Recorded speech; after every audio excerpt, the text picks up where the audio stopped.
Di antara doa Rasulullah Shallallahu Alaihi Wasallam ketika ada di Taif, berbagai macam rintangan dakwanya dihalangi, kemudian orang-orang terdekat beliau sedang benar-benar menguji batin beliau. Allahumma dukus Allah ilaika dumateng panjenengan asku mengadu saya kepada engkau. Jadi satu-satunya pengaduan yang tepat di saat kita prihatin, di saat kita susah, di saat kita terjadi kesusahan macam-macam, hanya mengadu kepada Allah Subhanahu wa ta'ala. Allahumma ilaika asku du'fa quwwati, lemah saya, tidak mampu apa-apa. Sehebat apapun tetap tidak mampu apa-apa kita. Wa qillata khilati, dan terbatasnya rekayasa saya. Usaha ini terbentur, melakukan ini kepentok, melakukan itu, semuanya tidak berhasil. Wahawani 'alan nas, dan saya saat ini sudah mulai tidak diperhatikan oleh para manusia. Ya arhamar rahimin. Ini doa Rasulullah Shallallahu Alaihi Wasallam, di mana ketika beliau itu benar-benar susah, benar-benar prihatin, benar-benar mengalami goncangan batin yang luar biasa. Alhamdulillah,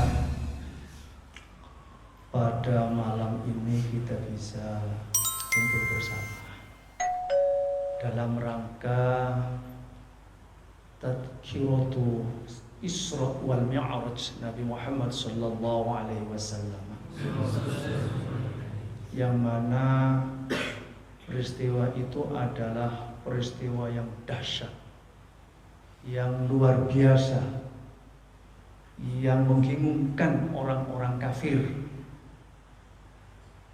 yang mana pikiran orang kafir tidak mampu untuk menganalisa atas kejadian tersebut. Dan itu adalah sebagian mukjizat yang diberikan oleh Allah Subhanahu wa ta'ala.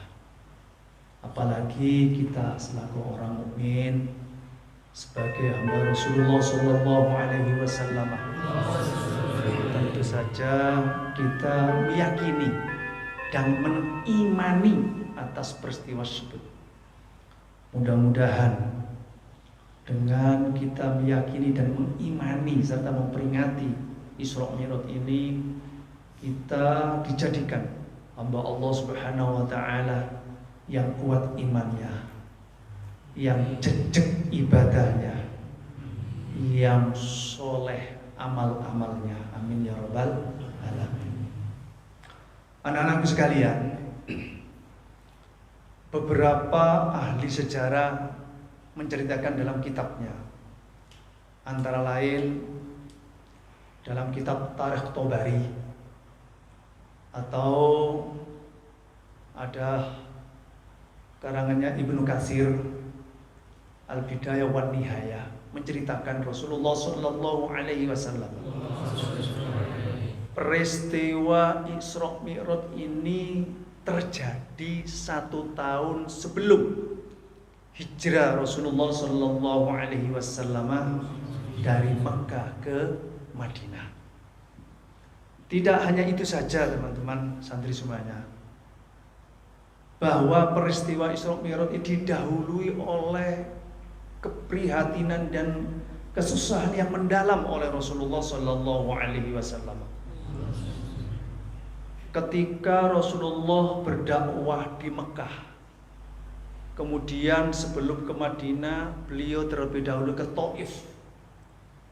Lebih kurang jaraknya dari Mekah ke Taif adalah 100 km. Ketika sampai di sana, Rasulullah Shallallahu Alaihi Wasallam dalam dakwanya tidak disambut dengan baik oleh para masyarakat Taif pada saat itu. Kenapa Rasulullah memilih Taif sebagai alternatif kedua setelah Mekah?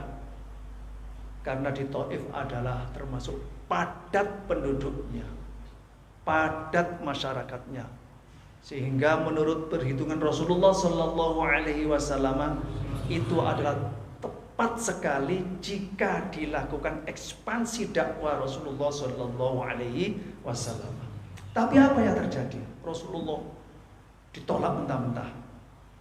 Bahkan dalam sebuah tarikh Islam, teman-teman yang belajar di kelas Tamhidi, ditolak, dilempari Rasulullah Sallallahu Alaihi Wasallam sampai mohon maaf gigi depannya rontok, patah. Sampai malaikat Jibril melihat Rasulullah Sallallahu Alaihi Wasallam menderita seperti itu tidak tega, sampai menawarkan seandainya Rasulullah itu minta Gunung Uhud dijatuhkan kepada masyarakat Taif, niscaya akan dituruti oleh malaikat Jibril. Tapi apa yang dilakukan Rasulullah Sallallahu Alaihi Wasallam? Tidak.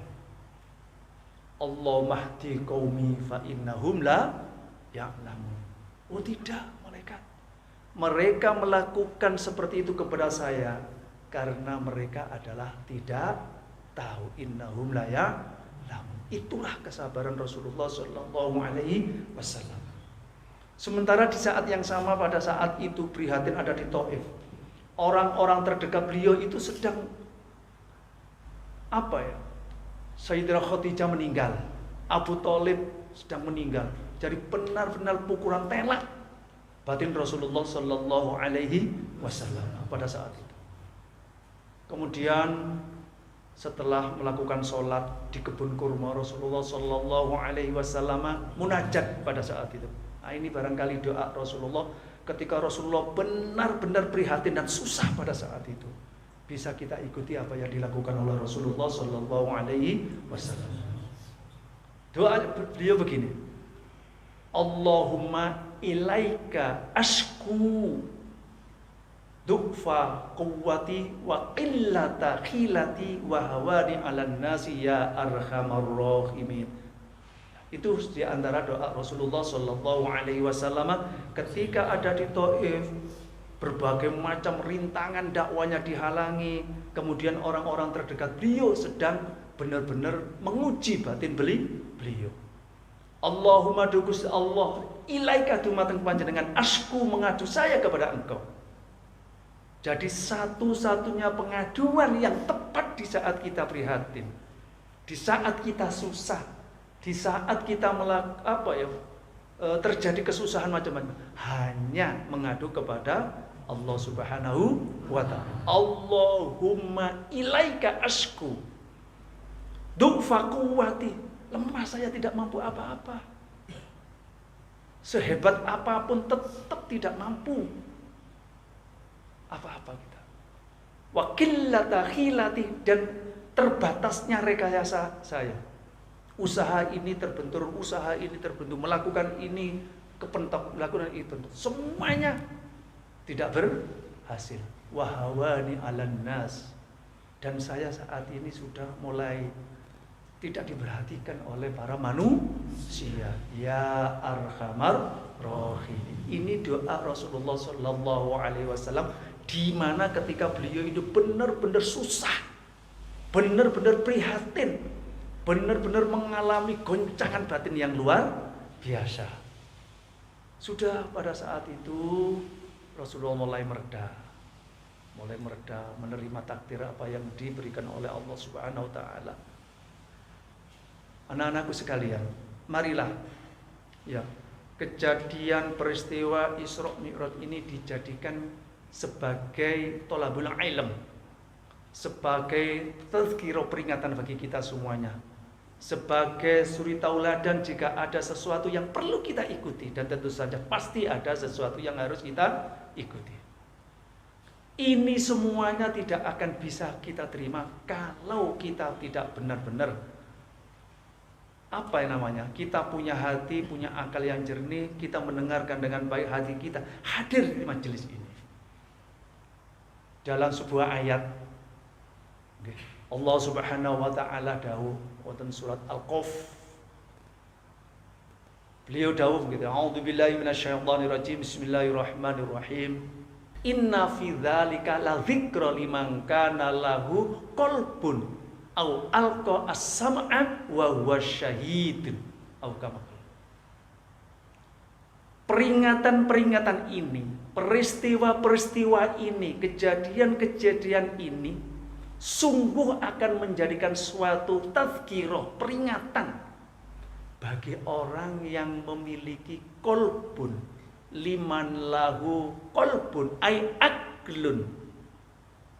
Dalam sebuah tafsir di situ kata ay aqlun hayyun zakiyun, akal yang cerdas, akal yang bersih, yang siap menerima pelajaran-pelajaran dari Allah Subhanahu wa ta'ala. Satu, kalau kita dalam peristiwa ini memperingati ini, kita benar-benar punya hati yang jernih, punya akal yang cerdas, punya akal yang bersih, insya Allah akan menerima peringatan tersebut, akan menerima ajaran-ajaran yang ada di dalamnya. Inna fi dzalika la dzikra liman kana lahu qalbun au alqasam'ah, atau dia alqasam'ah, mendengarkan dengan sungguh-sungguh. Alqasama sama dengan al-istima', berusaha untuk mendengarkan. Misalnya ada salon, sampean ada di sana, dengan sampean yang hadir di sini, tentu saja nilainya berbeda. Kalau di sini adalah sampean al-qasama, sam'ah, sampean benar-benar mendengarkan. Kalau di sana sampean sami'ah, hanya mendengarkan. Sampean datang di majelis pengajian, di masjid, di majelis apa saja, dengan sampean melihat di YouTube, beda apa sama? Beda. Kalau sampean hadir di majelis itu alqa as-sam'ah, tapi kalau sampean di YouTube misalnya melihat macam-macam, itu hanya asam saja, bukan alqa as-sam'ah. Ini bedanya. Wa huwa syahidun, dan hatinya itu benar-benar datang. Hati dibuka, kita mendengarkan. Apa sih kira-kira yang ada dalam peristiwa Isra Mi'raj? Apa sih yang kita petik pelajaran-pelajaran yang ada di dalam peristiwa Isra Mi'raj Nabi Muhammad sallallahu alaihi wasallam? Mudah-mudahan anak-anakku sekalian semuanya kita benar-benar mendapatkan suatu hikmah, mendapatkan suatu ilmu yang kita dapatkan dalam peristiwa Isra Mi'raj yang kita peringati pada malam hari ini. Mudah-mudahan sekali lagi kita mendapatkan ilmu yang manfaat. Amin ya rabbal alamin. Anak-anakku sekalian, dalam peristiwa Isra Mi'raj, kitab itu banyak yang menceritakan tentang Isra Mi'raj. Yang kitab yang paling lama itu namanya kitab Syarah Dardiri. Dulu ketika saya masih kecil, dulu di kampung, ya, di daerah saya di Sukoharjo sana itu, setiap malam Isra Mi'raj itu habis sholat Isya, ikut melekan semalam suntuk, menghatamkan satu kitab yang isinya menceritakan peristiwa Isra Mi'raj, dibacakan oleh seseorang kiai pada saat itu. Namanya kitab Syarah Dardiri. Sak kampung kumpul dalam musola salam masjid, diceritakan terus sampai menjelang subuh baru selesai khataman. Itu di kampung, apalagi sampean ya, di pondok seperti itu. Kemudian ada lagi juga Isra Mi'raj yang ditulis Syekh Asy'arawi. Itu analisanya adalah sudah analisa kekinian, karena beliau Imam Asy'arawi, Mutawalli Asy'arawi adalah termasuk ulama kontemporer dari Mesir. Kemudian ada lagi kitab Isra Mi'raj yang ditulis oleh salah satu Al-Mausu'ah Isra Mi'raj. Kemudian ada lagi Al-Mu'jatul Kubra. Kemudian ada lagi Al-Ayatul Kubra, Al-Mu'jatul Kubra, Al-Ayatul Kubra. Masing-masing ada banyak sekali yang menceritakan masalah itu. Nah, di sini saya sedikit bersama-sama dengan anak-anakku sekalian, dengan para santri, mengulik sedikit ayat yang disampaikan oleh Allah Subhanahu wa taala menceritakan peristiwa Isra Mi'raj Nabi Muhammad sallallahu alaihi wasallam, yaitu surat Al-Isra. A'udzu billahi minasyaitonir rajim. Bismillahirrahmanirrahim, yang sudah umum ayatnya. Subhanalladzi asra bi 'abdihi lailam minal masjidil haram ilal masjidil aqsa alladzi barakna haulahu linuriyahu min ayatna ila akhirih. Ayat ini didahului dengan subhanah, maha suci Allah. Sampean titeni anak-anakku sekalian, Allah ketika dawuh menunjukkan sesuatu yang dahsyat, yang hebat, itu selalu didahului dengan subhanah, maha suci Allah. Apa yang dimaksud? Subhana ini adalah menunjukkan tanzihullah, bersihnya Allah, hebatnya Allah, kemahaesaan Allah, kemahakekuasaan Allah yang tidak bisa dilakukan oleh makhluknya. Peristiwa Isra Mi'raj itu, mohon maaf ya, perjalanan dari Masjidil Haram ke Masjidil Aqsa. Kalau sekarang dikilometeri, berapa kilometer? 1400 kilometer. Hanya ditempuh satu malam, itu pun sampai ke Sidratul Muntaha. Masya Allah, gak masuk akal. Makanya subhanalladzi asra bi abdihi menunjukkan bahwa ketika Rasulullah Shallallahu Alaihi Wasallam dijalankan dari Masjidil Haram ke Masjidil Aqsa, yaitu di Palestina, kemudian dimi'rajkan, dinaikkan ke langit sampai terakhir ada di Sidratul Muntaha, itu adalah ruhan wa jasadan, ruh dan sekaligus jasadnya. Ada yang mengatakan ruhan saja, gak mungkin dengan jasadnya. Tapi jumhurul ulama, mayoritas ulama mengatakan bahwa ruhan wajah jasadan. Itu sebagaimana iman kita. Betapa hebatnya pada saat itu. Kemudian kalau kita pikir, kenapa sih dari Masjidil Haram kemudian ke Masjidil Aqsa kok sih dadak transit terlebih dahulu, tidak langsung dari Masjidil Haram langsung ke langit sampai ke Sidratul Muntaha? Ada apa kira-kira? Masjidil Aqsa itu adalah masjid yang kedua dibangun setelah Masjidil Haram. Masjidil Haram yang membangun pertama kali adalah para malaikat pada saat itu, kemudian diteruskan oleh Nabi Ibrahim dan dilanjutkan dengan Nabi Ismail putranya sampai sekarang ini. Kemudian yang kedua adalah Masjidil Aqsa. Itu juga diciptakan kedua kalinya pada saat di mana masjid-masjid tersebut adalah benar-benar masjid, suatu tempat yang luar biasa. Masjidil Haram sudah tahu semuanya. Masjidil Aqsa di Palestina itu adalah tempat tidurnya nabi-nabi dan rasul sebelumnya. Nabi Ibrahim di sana, Nabi Yakub di sana, Nabi Musa juga di sana.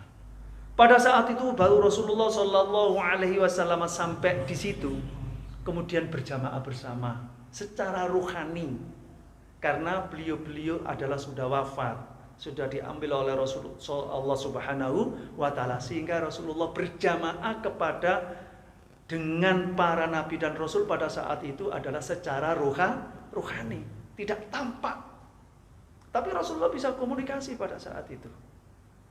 Ini menunjukkan bahwa Rasulullah Shallallahu Alaihi Wasallam adalah pemimpin para nabi dan para rasul, Khatamul Anbiya'i wal Mursalin. Pada saat itu benar-benar terjadi. Makbadul Anbiya, tempat ibadahnya para nabi adalah salah satunya di Masjidil Aqsa, sehingga transit terlebih dahulu setelah sholat jamaah macam-macam langsung dibawa naik oleh malaikat Jibril. Dalam kitab Al-Mu'jizatul Kubra diceritakan hadis-hadis yang banyak sekali yang sahih, mulai hadis pertama, kedua, ketiga dan sebagainya, sampai misinya adalah yaitu adanya perintah kewajiban sholat 5 waktu yang awalnya 50 waktu menjadi hanya 5 waktu. Ini yang perlu kita cermati para anak-anakku semuanya. Jadi produk dari peristiwa Isra Mi'raj adalah sholat. Makanya coba dalam sholat sebagian doa-doanya itu adalah menceritakan apa ciri-ciri terjadi Isra Mi'raj. Kalau ayatnya subhanalladzi asra bi 'abdihi, dalam sholat juga ketika mohon maaf ruku. Zikir apa yang disebutkan? Subhana rabbiyal azimi wa biham. Ketika sujud subhana rabbiyal a'la wa bihamdi. Ini mencerminkan seperti itu. Oh, berarti sholat ini benar-benar produk atau hasil dari peristiwa Isra Mi'raj. Cirinya antara lain doa-doanya sama dengan didahului dengan subhana. Kemudian apa sholat itu? Suatu amal yang diawali dengan takbir, dengan niat tertentu, diakhiri dengan salam. Apa dengan kalau dihubungkan dengan kita sehari-hari? Sebelum melakukan apapun hendaknya ingatlah, sesungguhnya yang menentukan segala sesuatu itu adalah Allah Subhanahu wa ta'ala. Makanya kenapa sholat selalu diawali dengan takbiratul ihram, Allahu Akbar. Ingat kepada Allah yang Maha Agung. Kita mau ikhtiar apapun, sampean kate nyambut gawe, sampean kate buka usaha, sampean sedang belajar, jangan sekali-kali lupa bahwa segala yang menentukan usaha-usaha kita adalah Allah Subhanahu wa ta'ala. Makanya sholat kan begitu, Allahu Akbar, Allah dulu, Allah yang Maha Agung. Makanya takbiratul ihram tidak boleh diganti yang lain-lain. Dengan bahasa Indonesia, Allah yang Maha Besar, bisa apa tidak? Tidak boleh. Bahkan diselani dengan huruf lain, Allah wa Akbar, tidak boleh. Akbar Allah juga tidak boleh. Dan lain sebagainya. Ada ketentuan-ketentuan. Dalam kitab-kitab fikih itu ada syarat sahnya takbiratul ihram itu sekitar 20. Antara lain harus jelas cetok hurufnya, Allahu Akbar. Maka dari itu sekali lagi, marilah apapun yang akan kita lakukan, apapun yang kita lakukan, terlebih dahulu kita harus ingat bahwa segala sesuatu ini ditentukan oleh Allah Subhanahu wa ta'ala. Kita olahraga supaya sehat, yang menentukan kesehatan adalah Allah Subhanahu wa ta'ala. Kita bekerja, yang menentukan berhasil atau tidaknya juga Allah Subhanahu wa ta'ala. Semua Allah. Inilah yang jarang kita hayati. Kadang-kadang kita sholat Allahu Akbar, beluakrak kemana-mana, kita terus terang aja. Iya dong? Allahu Akbar, nggak ingat bahwa yang akan kita sembah ini Allah Subhanahu wa ta'ala. Kemudian diakhiri dengan salam. Muhtatamatun bitaslim, diakhiri dengan salam. Apa? Harapan semua apa yang kita lakukan ini mudah-mudahan diberi keselamatan Allah Subhanahu wa ta'ala. Itu secara dohir ya. Kalau secara syar'i yang tadi itu ya, kita melakukan takbir dengan niat tertentu, diakhiri dengan salam, tentu saja di sana ada rukun-rukunnya. Tapi secara dohir ya, apabila kita melakukan sesuatu, hendaklah ingat terlebih dahulu bahwa segala penentu macam-macam ini adalah Allah Subhanahu wa ta'ala. Harapannya yang kita lakukan pun juga semoga diberi keselamatan oleh Allah Subhanahu wa ta'ala. Kalau kita sudah berpijak seperti itulah bertauhid. Bertauhid tidak hanya diucapkan kita harus bertauhid, enggak. Harus kita praktekkan. Allah yang menentukan, Allah yang maha segalanya. Yang memberi keselamatan juga Allah Subhanahu wa ta'ala. Manusia kita ini hanya ikhtiar, hanya berusaha. Makanya kita kalau tidak dipasang akidah kita, tauhid kita. Kadang-kadang orang stres. Lah iya, saya sudah usaha seperti ini, saya sudah modal seperti ini, berbagai macam teori macam-macam, kok masih gagal? Loh, gak eling. Yang memberi keberhasilan atau kegagalan adalah Allah Subhanahu wa ta'ala. Lah gak eling yang Allah, banyak orang yang stres, banyak orang yang bingung.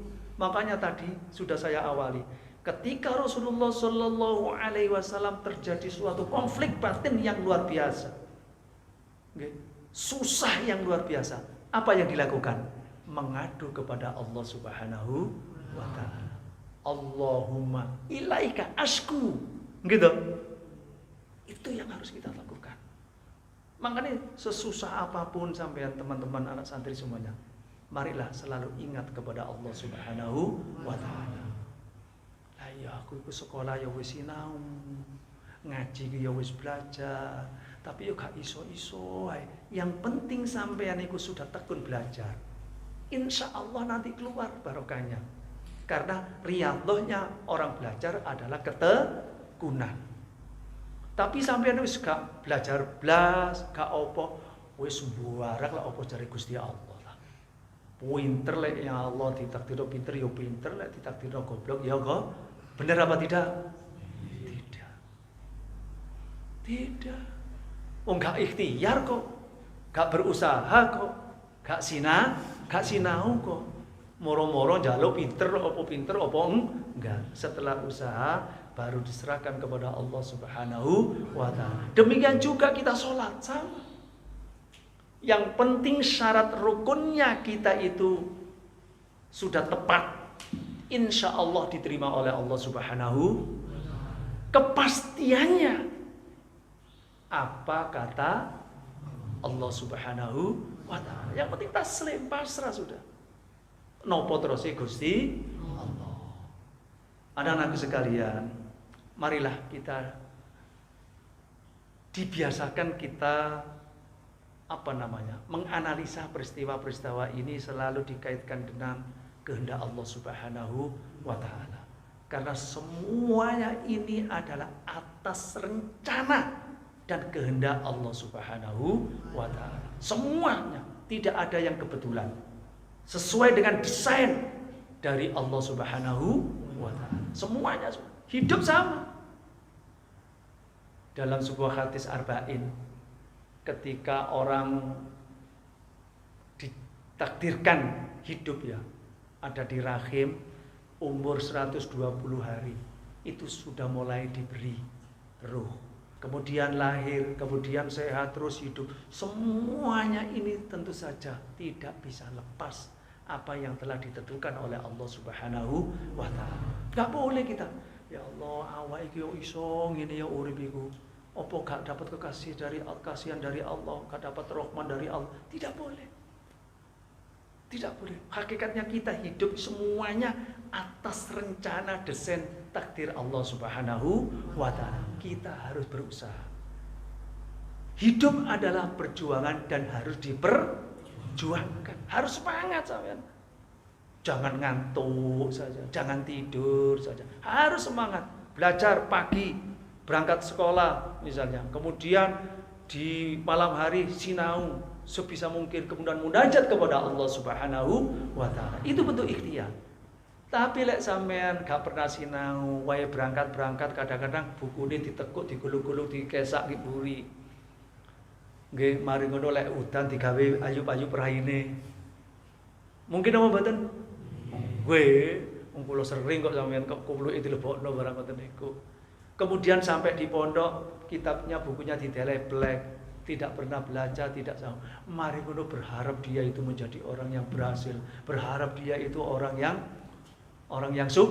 benar apa tidak? Benar apa tidak? Kurang. Apa ikhtiarnya? Orang-orang dulu, ulama-ulama dulu, itu tekun sekali. Tekun sekali. Sudah enggak jauh-jauh. Imam Nawawi, beliau itu umur 37 tahun sudah meninggal, belum menikah. Tapi karyanya itu ratusan kitab. Setiap malam niku hanya berapa jam untuk istirahat. Selain itu hanya untuk menelaah kitab dan menulis kitab. Tapi apa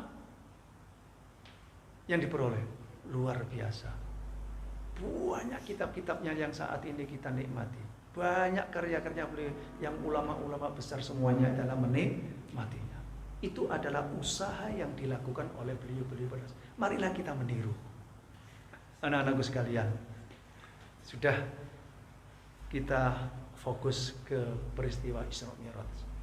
Marilah kita dijadikan suatu pijakan. Peristiwa Isra Mi'raj ini adalah peristiwa tauhid. Itu semuanya tidak nampak, tapi kita harus yakin. Peristiwa-peristiwa itu harus kita imani dan wajib kita percaya. Semuanya itu buktinya adalah hanya ayat-ayat Al-Quran. Bagi orang-orang yang tidak biasa mengaji, tentu saja itu akan meragukan. Kemudian hadis-hadis Rasulullah Sallallahu Alaihi Wasallam. Bagi orang yang tidak biasa mengkaji hadis, tentu saja itu adalah tidak percaya. Tapi kita selaku umat Islam, kita selaku hamba Rasulullah Sallallahu Alaihi Wasallam, wajib mengimani, wajib percaya, wajib menyampaikan kepada anak turun kita nanti bahwa peristiwa itu adalah benar adanya. Dan terbukti sekarang. Kita hidup sehari semalam ini tidak untuk apa kecuali hanya menyembah kepada Allah Subhanahu wa taala. Liya'buduni, kata Allah Subhanahu, yaitu berupa sholat. Marilah kita tata hidup kita. Insya Allah hidup kita akan tertata apabila ibadah kita itu juga tertata. Ibadah kita apa? Sholat. Sholatnya tepat waktu. Harus berjamaah. Insya Allah kalau sudah semuanya itu tertata, hidup kita secara otomatis oleh Allah akan ditata.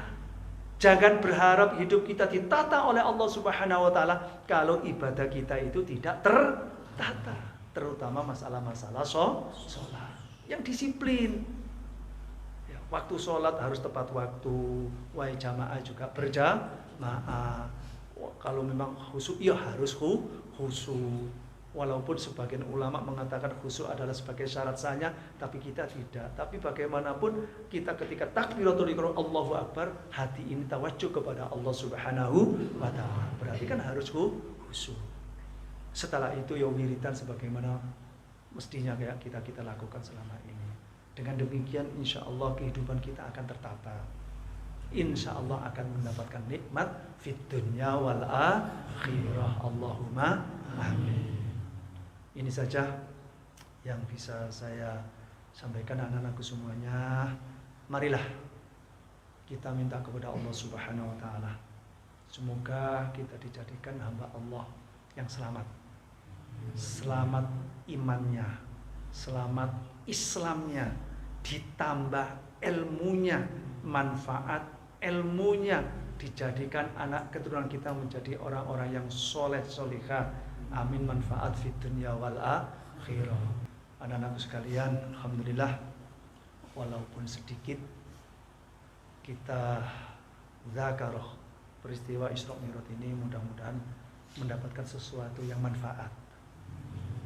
Terutama kita semuanya mudah-mudahan dijadikan orang-orang yang kuat imannya kepada Allah Subhanahu wa taala, istiqomah ibadahnya, manfaat ilmunya. Allahumma amin. Dari saya pribadi mohon maaf yang sebesar-besarnya dan mewakili seluruh keluarga Pak Yai, Bu Nyai dan keluarga dalam semuanya, jika ada kesalahan mohon maaf yang sebesar-besarnya.